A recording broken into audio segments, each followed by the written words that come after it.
Hello friends, मैं सी पुनीत जैन आपका स्वागत करता हूं आपके अपने यूट्यूब चैनल पर। दोस्तों, आज की वीडियो आपके लिए काफी इंपॉर्टेंट है। 1 अप्रैल से इनकम टैक्स में कुछ बड़े चेंजेस होने वाले हैं। मैं आपके साथ लेटेस्ट अपडेट शेयर कर रहा हूं।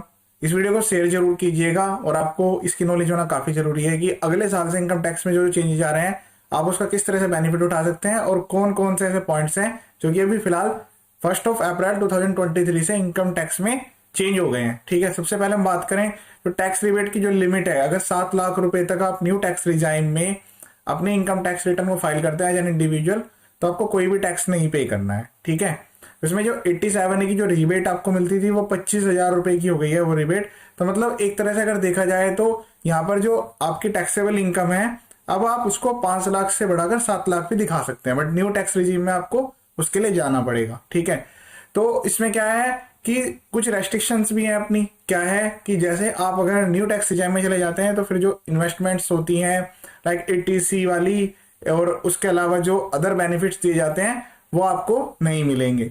तो ऐसा 7 लाख भी काफी अच्छी वैल्यू है। आप 7 लाख तक की आईटीआर फाइल करके उसके बेस पर लोन्स और एक्सेट्रा जो भी आपको बेनिफिट्स लेने हैं वो ले सकते हैं। ठीक है, दूसरा पॉइंट आता है स्टैंडर्ड डिडक्शन का। पहले स्टैंडर्ड डिडक्शन जो है वो ओल्ड टैक्स रिजीम के अंडर में थी 50,000 रुपए की। इसका जो बेनिफिट है वो अब जो है न्यू टैक्स रिजाइम के साथ साथ भी अलाउड कर दिया गया है।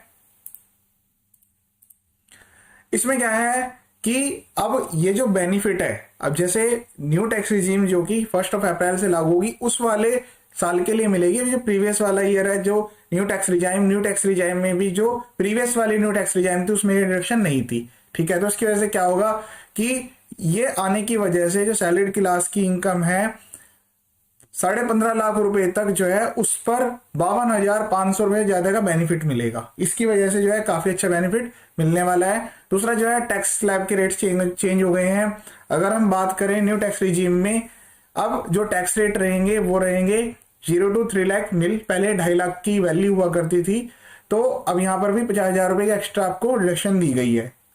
दूसरा 3 लाख से 6 लाख के बीच में 5% है, 6 लाख से 9 लाख के बीच में 10%, 9 से 12 के बीच में 15% और 12 से 15 लाख के बीच में 20% का टैक्स है। अब 15 लाख अब जो है 30% का टैक्स है, जबकि ओल्ड टैक्स रिजीम में अगर देखा जाए तो ये जो स्लैब है ये 20% वाला 5 से 10 के बीच में अप्लाई हो जाता है। तो न्यू टैक्स रिजीम में जाने के बाद जो है ये वाला टैक्स का बेनिफिट भी आपको एक्स्ट्रा मिलेगा ही मिलेगा। ठीक है, नेक्स्ट आता है एलटीए। जो लीव एनकैशमेंट का जो बेनिफिट था नॉन गवर्नमेंट एम्प्लॉय के लिए, उसकी एक लिमिट सेट थी। ठीक है, अब उस लिमिट को बढ़ा दिया गया है 25 लाख तक। तो ये भी एक स्पेशल बेनिफिट दिया गया है जो कि बजट में पास हो गया है। दूसरा जो है, अब जो म्यूचुअल फंड्स हैं उसमें जो टैक्स का बेनिफिट है वो long term capital gain tax वाला जो बेनिफिट है वो आप क्लेम नहीं कर पाएंगे। 1 अप्रैल के ऑनवर्ड्स आप जो भी इन्वेस्टमेंट करेंगे डेट म्यूचुअल फंड्स में वो टैक्स होंगी as a short term capital gain. जो होल्डिंग पीरियड वाला कॉन्सेप्ट है वो यहाँ पर लागू नहीं होगा। तो शॉर्ट टर्म कैपिटल गेन में जो टैक्सेबिलिटी आती है, जो टैक्स रेट होते हैं स्लैब के अकॉर्डिंग, वो ही आपको यहाँ पर पे करने होंगे। तो वैसे इसकी जो पॉपुलैरिटी थी इस वाले की, जो म्यूचुअल फंड्स थे डेट वाले, तो उस पर लॉन्ग टर्म का बेनिफिट मिलकर काफी अच्छा टैक्स बेनिफिट मिल जाएगा। लॉन्ग टर्म में जो टैक्स का रेट है वो कम है। अगर आप नॉर्मल स्लैब में जाएंगे तो आपकी अदर इनकम भी उसके साथ मर्ज होकर स्लैब के रेट से वो काफी हाई जा सकते हैं। ठीक है, नेक्स्ट चेंज क्या है, मार्केट लिंक डिवेंचर। ये भी 1 अप्रैल से जो है ये भी शॉर्ट टर्म कैपिटल एसेट ही कंसिडर की जाएगी और जो ग्रैंड फादरिंग वाला जो कॉन्सेप्ट था वो इस पर नहीं अप्लाई होगा। तो इससे क्या होगा कि इस पर भी थोड़ा नेगेटिव इफेक्ट आ सकता है। इसकी वजह से ये पॉपुलर स्कीम थी, इसमें भी अब रेस्ट्रिक्शन डाल दिए इन्होंने कि अब इसको भी शॉर्ट टर्म कैपिटल एसेट ही माना जाएगा। शॉर्ट टर्म कैपिटल गेन वाले रूल्स यहाँ पर लागू होंगे। दूसरा आता है, उसके अलावा जो लाइफ इंश्योरेंस पॉलिसी है इसमें भी काफी बड़ा चेंज हुआ है। क्या है कि इंश्योरेंस प्रीमियम अगर 5 लाख रुपए से ज्यादा का है तो वो अब जो न्यू ईयर आ रहा है मतलब 1 अप्रैल से वो टैक्सेबल होगा। किस तरह से टैक्सेबल होगा, ये जो रूल है ये अप्लाई हो चुका है। तो क्या हुआ करता था कि फंड एक्यूमुलेट हो रहा है तो जो एनुअल प्रीमियम वाली पॉलिसी है 5 लाख से बड़े वाली, उनका जो एक्यूमुलेटेड फंड हुआ करता था वो ट्रिपली एग्जाम्प्ट वाले जो बेनिफिट थे एग्जाम्प्ट की वजह से एग्जाम्प्ट हुआ करता था। तो इन्होंने कह दिया कि वो ऐसी पॉलिसीज जिनका एनुअल प्रीमियम 5 लाख से ज्यादा का है तो उस पर टैक्सेबिलिटी रहेगी। इसके टैक्सेबिलिटी के अलग से प्रोविजंस है, मैं इसके लिए सेपरेट वीडियो प्रोवाइड करूंगा कितना टैक्स रहेगा क्या रहेगा। बट ये जो है यूनिक लिंक इंश्योरेंस पॉलिसी जो वाले प्लान है उस पर ये अप्लाई नहीं होगा, उसको इन्होंने अभी भी इस वाली लिमिट से बाहर रखा है। बाकी सारी लाइफ इंश्योरेंस पॉलिसी पे ये इक्वली अप्लाई होगा। Benefit to senior citizen, senior citizen को जो इनकी जो मैक्सिमम डिपॉजिट लिमिट थी सीनियर सिटीजन सेविंग स्कीम्स में, ये LIC के पास भी है, पोस्ट ऑफिस के पास भी है, बैंकों के पास भी है, उसमें 15 लाख रुपए तक की आप एक बार फिक्स कर देते थे अमाउंट, फिर उसके बाद जो है आपको क्वार्टरली या मंथली जो है फिक्स अमाउंट जो है आपको इंटरेस्ट भी कह लीजिए, उसको पेंशन कह लीजिए, उसके रूप में आपको मिला करता था। तो उसकी जो लिमिट है वो 15 लाख से बढ़ाकर 30 लाख कर दी है। इसी तरह से जो मैक्सिमम डिपॉजिट की लिमिट है मंथली इनकम स्कीम के अंडर में वो भी इंक्रीज करी है, पहले 4.5 लाख की हुआ करती थी, वो अब 9 लाख की हो गई है। और जो ज्वाइंट अकाउंट होल्डर्स है उसमें 7.5 लाख से बढ़ाकर 15 लाख की।